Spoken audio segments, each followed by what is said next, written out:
I'm about to go out for a run, and I'm going to be wearing these. These are Japanese tabi boots, traditional type tabi boots, and there's a very thin, you can see there, a very thin rubber sole underneath. So it's very thin, flat rubber sole, only a few millimeters, a bit of a grip there, which is good for running. And it's got these funky toes here, where your big toe sits into a separate sort of little pocket. That's just Japanese style for specific traditional reasons.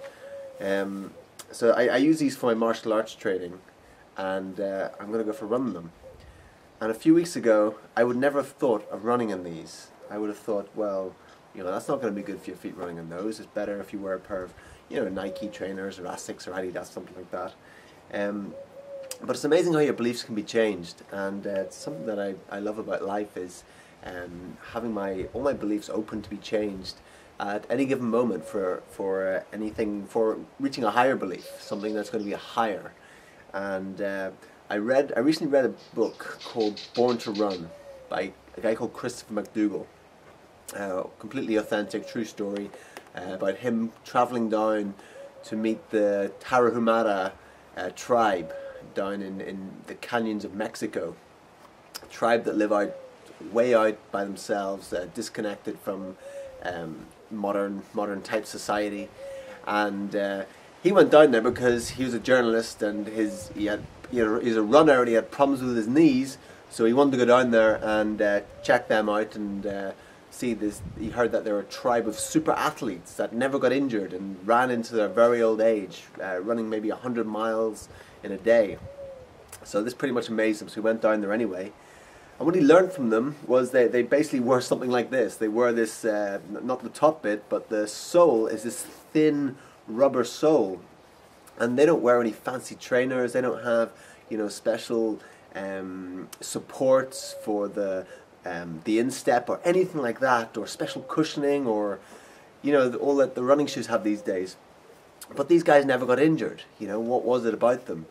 They didn't live on some really special diet or anything, and they ate better than most people eat, but it wasn't some special diet they had or anything.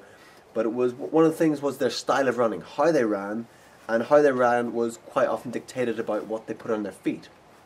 Because if we put on a high cushion sole, we tend to take bigger strides and we impact the ground harder because we've got that absorption on our heel. But this new sort of understanding I got, this distinction was having that cushioning on the sole doesn't actually take away from the impact on the joints of the knees, the hips, the lower back, etc., moving up to right up to the skull, on the ankles, etc.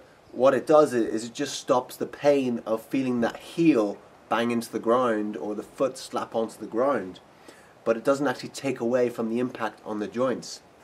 So that's why statistics have shown that since the introduction of the modern running shoe, like the cushioned Nike and everything, in the past, roughly 40 years since it started coming in, there's been way higher injuries, way higher injury rate. And before that, people wore these like thin plimsoll type shoes, and the injury rate was much, much lower for runners. So I haven't actually ran in properly, like thinking about, okay, I want to train, I want to do some running properly, every few days, in over 12 years since I left the Marines. That's the last time I did any sort of proper running. Anything after that just been a couple of miles here or there, and that's about it. And one of the reasons why, because I thought running was bad for your knees, because I had knee issues, and I stopped running so my knees would get better. And another reason why I didn't really run after that is because I didn't really see running as a challenge. I like to, have something to challenge me to grow to the next level. I never really saw running as a challenge. In the Marines, one of the commando tests that you do is you run 30 miles over cross-country, uneven, very harsh terrain, with carrying roughly about 45, even 50 pounds of weight when you do that, including your whole webbing, your backpack, your rifle and everything. You do that in boots, and so you run 30 miles, and when I did it, we did it in -17, the middle of winter, in freezing fog, so you couldn't see more than a meter in front of you, and we ended up missing our checkpoints. We ended up running 38 miles, missed the the pastime, and we had to do the whole thing again. My team had to do the whole thing again 2 days later. So we ran 60 miles with roughly 50 pounds of weight on us in 48 hours. So after that, thinking about doing a marathon never really excited me. I didn't really see a challenge in it. 26 miles, okay, sure, you can improve on your times, you can challenge yourself that way, but just running it didn't really challenge me. So after reading this book, Born to Run, it really inspired me, and reading about these 100-mile races and the love of running, that was the thing, the heart and the soul and the love of running, and that really inspired me. So that's something I'm going to be doing this year. Just to let you know, I'm going to be doing a lot more running, endurance type running, long distance running, aiming to, by the end of the year, hopefully doing a 100-mile run, hopefully running 100 miles in a day.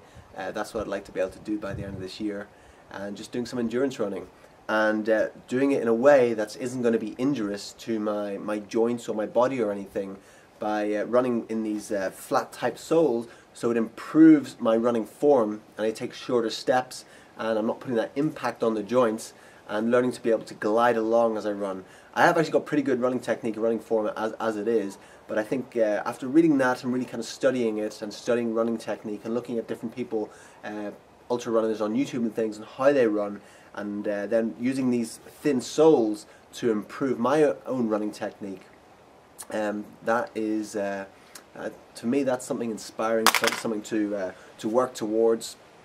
So that's something I'm going to be doing this year, something completely different than I've done in a long time, is ultra running. Never thought I'd do it, but you know, that book really inspired me, and so that's what I'm going to do. So I wanted to encourage you to buy the book if you're interested in running, or even if you're not interested in running, just want a really inspirational story, yeah, just buy the book Born to Run.